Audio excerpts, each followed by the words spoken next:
یار اس شیطان نے تو ہمارے فرانس کا سفیر نہ نکالنے پر 34 ہمارے شہید بندے کر دیے۔ کیا آپ اس کو ووٹ ڈالیں گے؟ اس کے دور میں تو سب سے زیادہ اسلام کے پر سب سے زیادہ حملے ہوئے ہیں اس دور میں۔ انہوں نے چوری چھوڑی، وہ آسیہ ملونہ کو انہوں نے چھوڑا، اور کتنے انہوں نے مسجد میں انہوں نے ڈانس کروایا جب بابا جی گئے تھے مسجد وزیر خان مسجد کے تقدس کو بحال کرنے کے لیے۔ آپ خود سوچیں، امت اپنی راہ کو متعین کرے کہ اب انہیں جانا، اب ووٹ بھی رسول اللہ کے نام پر ہوگا، بس اب نہ کوئی بلہ آئے گا، نہ تیر آئے گا، نہ شیر آئے گا، بس محمد عربی کا دین آئے گا۔ دوسری بات، میں ان لوگوں کو پیغام دینا چاہتا ہوں امیر المجاہدین کی زبانی، جو لوگ سمجھ رہے ہیں کہ ہم سے وہ نرم بات کی توقع رکھتے ہیں، یہ بالکل اپنے دماغ سے نکال دیں، اوپر سے لے کر نیچے تک ہم امیر المجاہدین جس طرح بولتے تھے ہم اسی طرح ہی بولیں گے میدان میں، اور اسی طرح ہم اپنی گردنیں حضور کے نام پہ پیش کرتے رہیں گے۔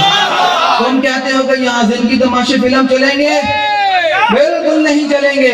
یہ یاد رکھنا، ہم نے گردنیں رسول اللہ کے لیے رکھی ہیں۔ تم چلا کے دیکھو، ہم بھی ادھر ہی موجود ہیں۔ تم ابھی ہم سے واقف نہیں ہوئے؟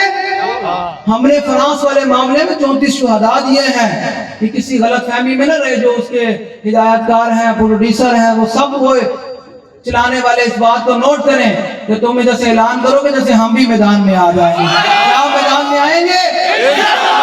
ہم حضور کے نام، حکم نبوت اور ناموس رسالت اور اسلام کے دفاع کے لیے ہر وقت میدان عمل میں رہیں گے۔ اللہ تعالیٰ ہمیں حضور کی محبت عطا فرمائے، حضور کا سچا عشق عطا فرمائے، حضور کا سچا ادب عطا فرمائے۔ ادب ہی سب سے کائنات میں بڑی چیز ہے۔